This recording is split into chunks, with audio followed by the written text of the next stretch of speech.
Hey guys, how's it going? Michael Troy here. Today we are looking at the legendary X-Men #1, the biggest selling comic book of all time, Adjective-less X-Men by Chris Claremont, Jim Lee, Scott Williams. An amazing moment in history. Cannot wait to share it with you. Hit that subscribe button, hit that like button, and let's get right into it.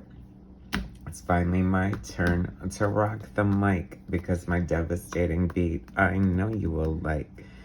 I've been waiting for this to show up in my collection. It's funny because I should qualify that by saying that I have all my old comics in Ohio and my sister's been piecemealing them and sending them to me. So like I get a box and it's like a new treasure trove, and I've been waiting for this one to show up. And here it is. I did do the X-Men Jim Lee Artist Edition, which was kind of like a good complement or companion piece to this. But how amazing is this? I feel like I don't remember exactly how this came out, and it's no wonder. I mean, it was like comics were so gimmicky. It had like 5 different covers. One new one came out a week. Like it sold like 8 million copies or something crazy like that. And I believe still holds the record. I mean, what could totally top that, because the bottom fell out not long after that. But I mean, say what you want. I feel like Jim Lee kind of is so popular now that of course he has his detractors.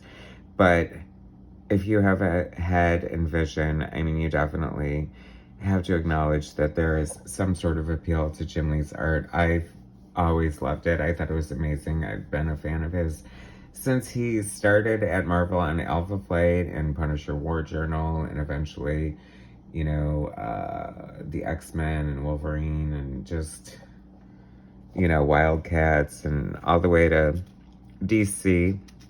But I feel like this is definitely the pinnacle of his artwork, the top of his game. I mean, the detail here, and of course we've got Chris Claremont writing his last story at the end of his like 17-year run on the X-Men, this gorgeous double-page spread. I mean, this is just breathtaking. It is no wonder why Jim Lee was and is the superstar legend that he cinched his status in comic book history. I mean, this is some freaking gorgeous work. X-Men Rubicon by Chris Claremont and Jim Lee, writer, co-plotters, penciler. Chris Claremont always sharing the storytelling with his artist.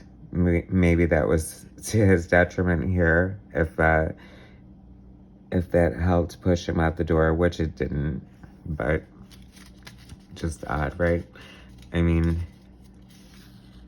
anyway, Scott Williams, inker. You cannot discount the valuable contribution.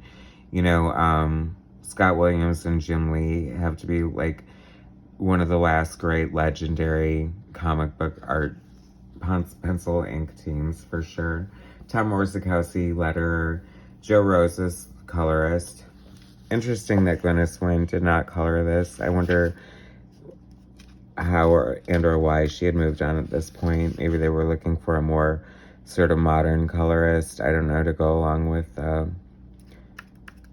Jim Lee's sort of hot new style. But I don't know anything about that, why she left or anything.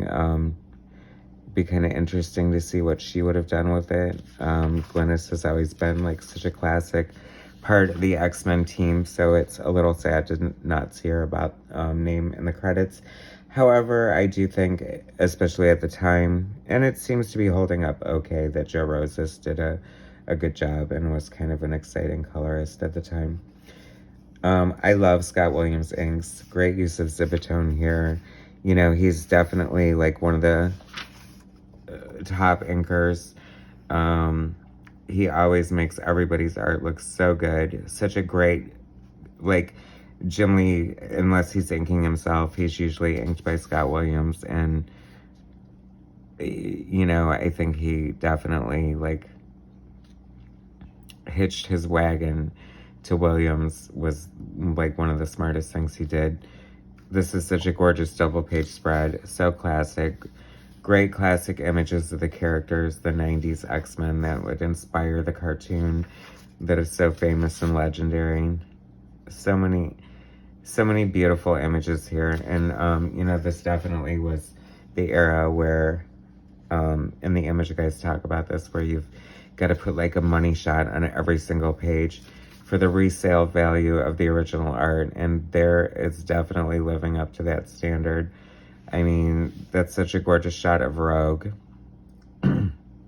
Rogue has suffered some very, like, scary costumes over the years, but I love this one. It's so classic. It's funny because a lot of my friends love the X-Men cartoon and kind of grew up with it and just, like, love Rogue. And I think love the cartoon because of Rogue and that costume. So I think it's definitely a classic. I love Archangel. This is an example, folks, of, like, a radical revision of a character that just worked so well.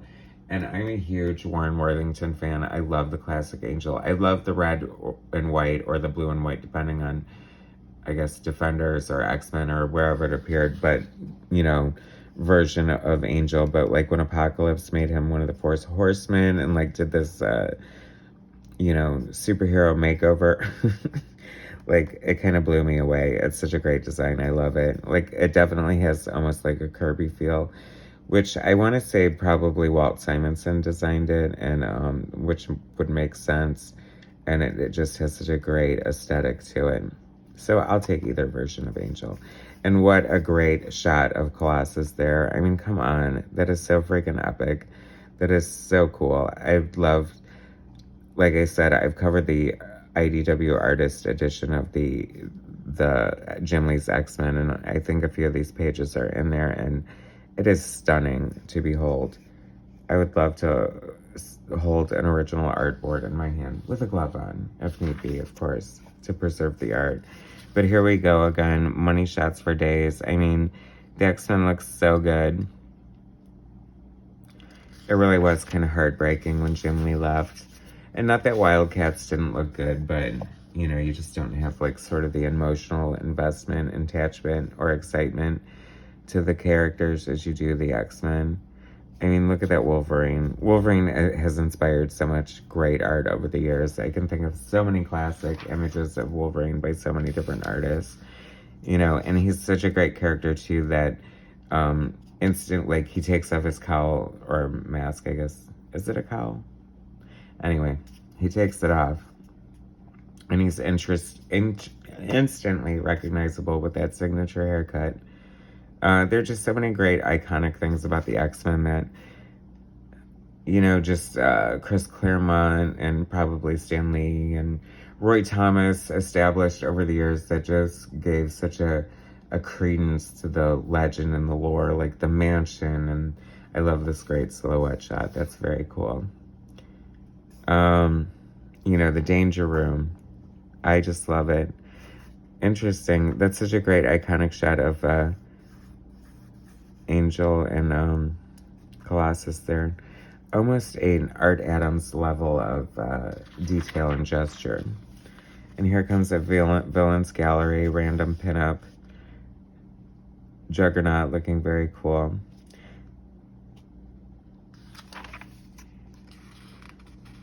It would be fun. Now, you know, they have that X-Men Legends book. Oh, it's a whole thing. It's a whole thing, guys. Are they connected? I guess they're connected. There's Dark Phoenix rearing her head as usual. I don't know. For Jim Lee, this looks... oh my god, I can't even believe I'm going to say it, but a little rushed for Jim Lee. Although it's funny, it feels like he's leaning into the Mark Silvestri. I don't know, but I feel like Mark Silvestri doesn't get a lot of credit because, like, that's such a classic, like, Mark Silvestri looking body as far as the pose and, like, sexiness of his characters. Like, even Mr. Sinister was kind of sexy, and I feel like that was a Mark Silvestri kind of design. But, hilarious. I don't know, Magneto with the robe and the flowing, like ribbons and, like, I don't know, to see that in person. Can you take Magneto seriously in that outfit? I guess you'd have to. He could, like, you know, magnetize the iron in your blood and boil it or rip it out or something. Probably not boil it, but easily rip it out or just do something terrible to you. So don't make fun of Magneto's clothes, no matter how loungewear they get. Psylocke, I mean, come on. Such a classic, iconic character, too. Even though she's just a big Elektra ripoff, but still. Jim Lee kind of made her his own. And come on, he does such a cool-ass Magneto. This is so great. This was such a great story, in the return of Magneto as a villain. After, him, just hanging around with the X-Men stuff. That was always the problem with the X-Men. They wound up just recruiting their villains all the time. Which is kind of interesting. At one point that annoyed me, and I've had this conversation too. The White Queen definitely should not be on the team. I mean, she's done way too many irredeemable things. And it's who are you going to fight if everybody is, on your team? But then it kind of speaks to the nature of, I mean, aside from calling yourself full-on the Brotherhood of Evil Mutants, I mean, you pretty much are setting the tone. I mean, I don't know if this kind of art flies anymore. This is, such bad girl art. I mean, she's basically naked right there, guys. I mean, little to the imagination. And this is pretty much standard for 90s comics. You just don't see that anymore. I mean, I don't think you would see, the new Miss Marvel in that kind of pose. And I would hope not. It would be a little inappropriate, right? This is the kind of thing that Joe Rosas did that I sometimes did not like this weird colored background. It's definitely distracting and sort of confusing to the eye and kind of throws off the balance of the panel. But what do I know? I'm just a comic book art expert and critiquer. I'm the Tin Gun of comic books, people. Cerebro, so many different, I see another iconic, X-Men trope right there. If you're an X-Men fan and you've been reading it for as long as I have, it's just fun to instantly recognize and know that Cerebro, it's all part of the folklore. Asteroid M, Alkalites. I do love Gambit. I love Gambit. I'm looking forward to the new series from Claremont. I hope it's good. It looks fun. The art looks good. So I'm always hopeful. That is a cool ass. Oh, Firestorm. Oh my God, I would love to see Jim Lee's Firestorm. Has he ever drawn Firestorm? That is a great double page spread. Iconic, legendary. I think that's Dale Keown's speaking of iconic and legendary. Cool looking X-Men action figures. X-Men #1. Multi-million selling comic book, biggest one in history. So much fun, great art, great story, classic, legend, epic, beyond. Thanks for watching, guys. Subscribe to my channel, hit that like button, share my content, and I'll bring you some more soon.